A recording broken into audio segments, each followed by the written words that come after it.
నేడే mega DSC notification 11,062 పోస్టులకు notification విడుదల చేయబోతూ ఉన్నారు.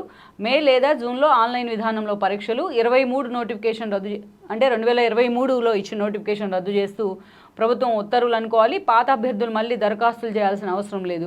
ఆల్రెడీ మనం ఈ వార్త వారం రోజులుగా ప్రతి పేపర్ కూడా తెలంగాణ ఎడిషన్లో హైలైట్ చేసే ప్రయత్నం అయితే జరుగుతూ వస్తుంది.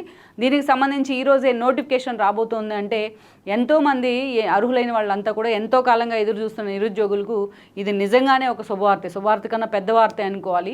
అసలు తెలంగాణ ఉద్యమం జరిగిందే నీళ్లు, నిధులు, నియామకాలు అన్న అంశం మీద. నీళ్ల విషయం ఎటెళ్ళింది, నిధుల విషయం ఎటెళ్ళింది అనేది ఇప్పుడు మళ్ళీ 10 ఏళ్ల తర్వాత కాంగ్రెస్ సర్కార్ దాన్ని క్రాస్ చెక్ చేసే ప్రయత్నం చేస్తోంది. మరోవైపు చూసినట్లయితే నియామకాలు అనేది చాలా ప్రయారిటీ. ఎందుకంటే ఆ రోజు చూసినట్లయితే దాదాపు 1500 మందికి పైగా విద్యార్థులు బలిదానాలతోనే తెలంగాణ ఏర్పడింది. సో తెలంగాణ వస్తే తమ బతుకులు బాగుపడతాయనే ఆలోచనతోనే ఆ రోజు ఎంతోమంది తమ ప్రాణాలను కూడా త్యాగాలుగా పెట్టి ఆ రోజు తెలంగాణ తీసుకొని వచ్చారనేది అక్షర సత్యం. అలాంటి సిచ్యువేషన్ నుంచి ఈరోజు నియామకాలకు సంబంధించి గత 10 ఏళ్లుగా స్టూడెంట్స్ కానీ నిరుద్యోగులు కానీ రోడ్డెక్కని రోజు లేదంటే ఆశ్చర్యమైతే కాదు. ఏదైతే ఉద్యోగాల ప్రక్రియలో ఉద్యోగాల నోటిఫికేషన్ కావచ్చు, జాబ్ నోటిఫికేషన్స్, క్యాలెండర్స్ కావచ్చు. సో ఈరోజు రేవంత్ రెడ్డి వచ్చిన దగ్గర నుంచి కూడా మ్యాక్సిమం గతంలో పెండింగ్ ఉన్న వాటన్నిటిని సార్ట్అవుట్ చేసుకుంటూ వస్తున్నారు. ఆల్రెడీ మనం చూసాం కూడా డిఎస్సి ఆల్రెడీ గ్రూప్ 1 నోటిఫికేషన్ కూడా వచ్చింది.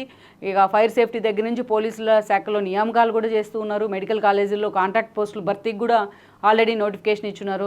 లేటెస్ట్గా చూస్తే సింగరేణికి సంబంధించి కూడా నోటిఫికేషన్ ఇస్తున్న పరిస్థితి కొన్ని ఉద్యోగాలకు సంబంధించి. ఇక విద్యుత్ శాఖలో ఉద్యోగాల మీద కూడా ఫోకస్ పెట్టబోతూ ఉన్నారు. సో ఇదే అంశానికి సంబంధించి ఇక్కడ నేడే మెగా డిఎస్సి నోటిఫికేషన్ అయితే గత ప్రభుత్వం 2023లో ఇచ్చిన నోటిఫికేషన్ను మళ్ళీ రద్దు చేస్తున్నాం. కొత్తగా మళ్ళీ నోటిఫికేషన్ కూడా రాబోతోంది. సో మే లేదా జూన్లో ఈ షెడ్యూల్ అయితే ఉండే అవకాశం ఉంటుంది. ఎగ్జామ్ ఎప్పుడు ఉంటుంది అనేది పూర్తి స్థాయిలో మనకి నోటిఫికేషన్ వస్తే కానీ అవగాహన రాదు. అదేవిధంగా పాత అభ్యర్థులు మళ్ళీ దరఖాస్తు చేయాల్సిన అవసరం లేదు. బట్ అప్లికేషన్ మాత్రం వెరిఫై చేసుకోవాల్సిన అవసరం ఉంటుంది గతంలో పెట్టిన అప్లికేషన్ని అనే అంశాన్ని, ఆ గైడ్ లైన్స్ని కూడా ప్రధానంగా ఇచ్చున్నారు.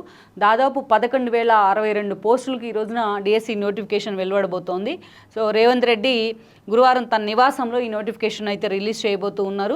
దీనిలో మనం ఒకసారి చూసినట్లయితే ఏ కేటగిరీలో ఎన్ని పోస్టులు ఉన్నాయనే అంశాన్ని కూడా హైలైట్ చేసింది ఈనాడు. ఇక్కడ చూస్తే వీటిలో స్కూల్ అసిస్టెంట్ పోస్టులు 2629 ఉన్నాయి.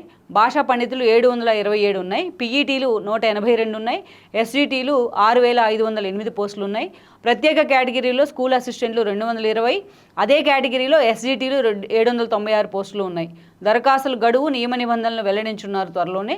మే లేదా జూన్ నెలలో 10 రోజుల పాటు ఆన్లైన్ విధానంలో పరీక్షలు నిర్వహించే అవకాశం ఉంటుంది. సో గత ఏడాది సెప్టెంబర్ 6న 5,089 పోస్టులతో జారీ చేసిన డిఎస్సి ప్రకటనకు రాత్రి ప్రభుత్వం గురువారం రద్దుకు జారీ చేసింది. సో అది రద్దయింది. కొత్త నోటిఫికేషన్ ఈరోజు రేవంత్ రెడ్డి తన ఇంట్లోనే రిలీజ్ చేయబోతూ ఉన్నారు. దానికి సంబంధించి ఎగ్జామ్ డీటెయిల్కి సంబంధించి కూడా షెడ్యూల్కి సంబంధించి మనకి పూర్తి స్థాయిలో ఈరోజే క్లారిటీ వచ్చే అవకాశం అయితే ఉంటుంది.